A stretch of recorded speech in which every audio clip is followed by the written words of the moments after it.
అత్తమ్మ టీవీలో ఈరోజు గోవన్ ఎగ్ మసాలా కర్రీ ఎలా తయారు చేయాలో నేర్చుకుందాం.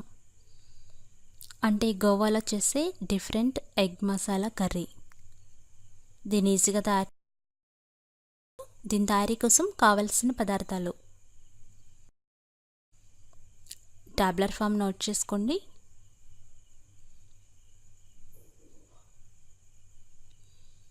ఉడకపెట్టుకున్న గుడ్లు 3, పచ్చి కొబ్బరి పావు ముక్క, ఉల్లిపాయలు మీడియం సైజువి 2, పచ్చిమిర్చి 4, యాలక్కాయ 1, లవంగాలు 4, దాల్చిన చెక్క మీడియం సైజువి 2, అల్లం వెల్లుల్లి పేస్ట్ 1 టేబుల్ స్పూన్,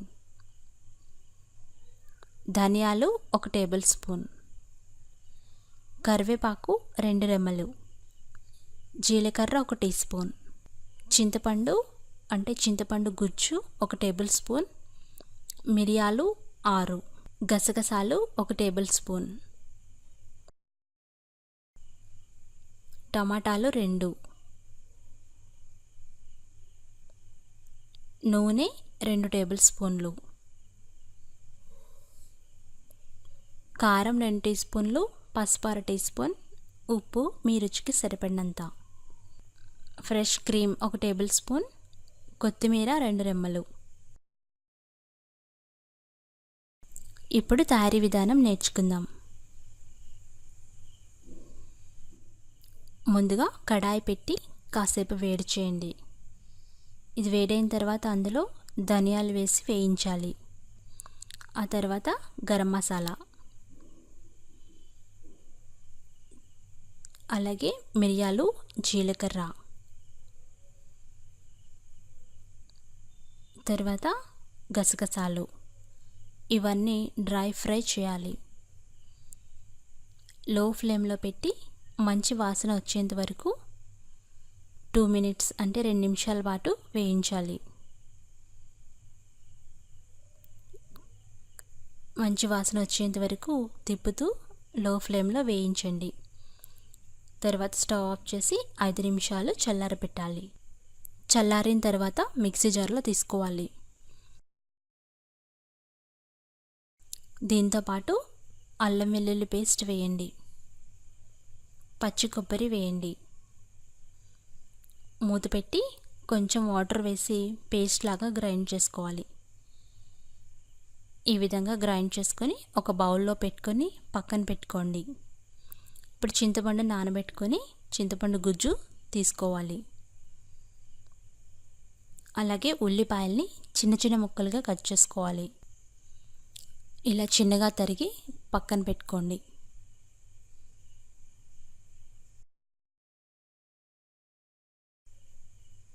అలాగే పచ్చిమిర్చిని పొడవుగా కట్ చేసుకోండి. చింతపండు గుజ్జుని తీసి పక్కన పెట్టుకోండి.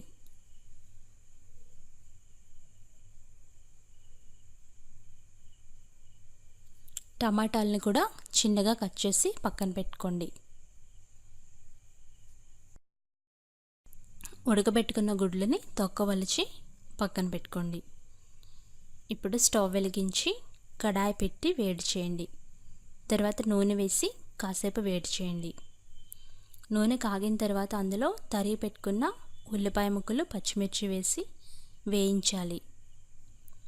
ఇవి మెత్తబడేంత వరకు మీడియం ఫ్లేమ్లో పెట్టి 2 నిమిషాల పాటు వేయించాలి. తర్వాత తయారు చేసి పెట్టుకున్న మసాలా పేస్ట్ వేసి వేయించాలి. ఈ మసాలా పేస్ట్ మంచి వాసన వచ్చేంత వరకు లో ఫ్లేమ్లో పెట్టి 5 నిమిషాల పాటు వేయించాలి. అందులో తరిగి పెట్టుకున్న టమాటాలు వేయండి. ఈ టమాటాలు మెత్తబడేంత వరకు మరో 5 నిమిషాలు వేయించాలి. తర్వాత అందులో కరివేపాకు వేయండి. మరొక నిమిషం పాటు వేయించండి. మూత పెడితే బాగా మగ్గుతాయి.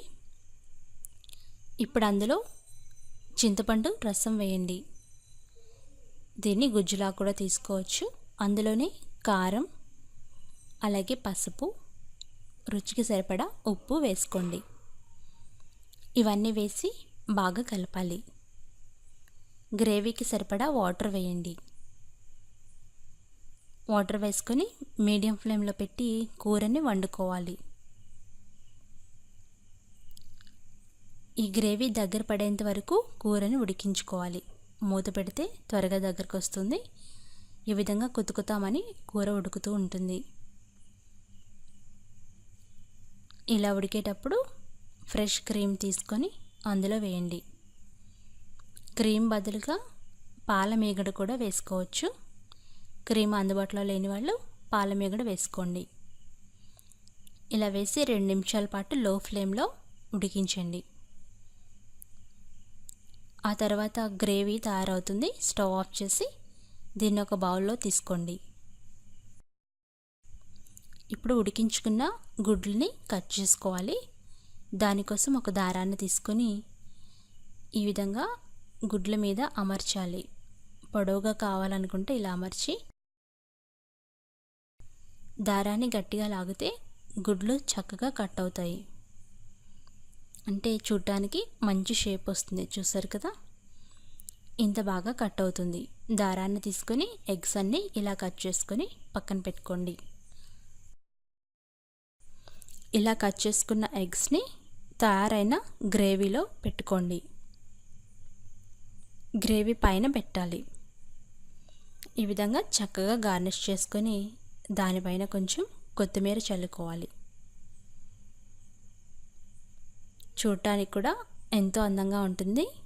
అలాగే గ్రేవీతో పాటుగా ఈ ఎగ్స్ని తింటే చాలా టేస్టీగా ఉంటుంది. అంతే, ఎంతో రుచికరమైన tasty Goan egg gravy masala curry ready అయింది. దీన్ని రైస్, రోటీ, చపాతీతో సర్వ్ చేసుకోవచ్చు.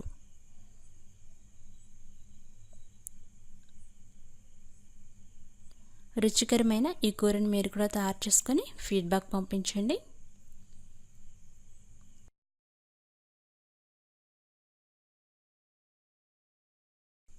ఈ రెసిపీ టెక్స్ట్ కోసం attamaTV.com చూడగలరు.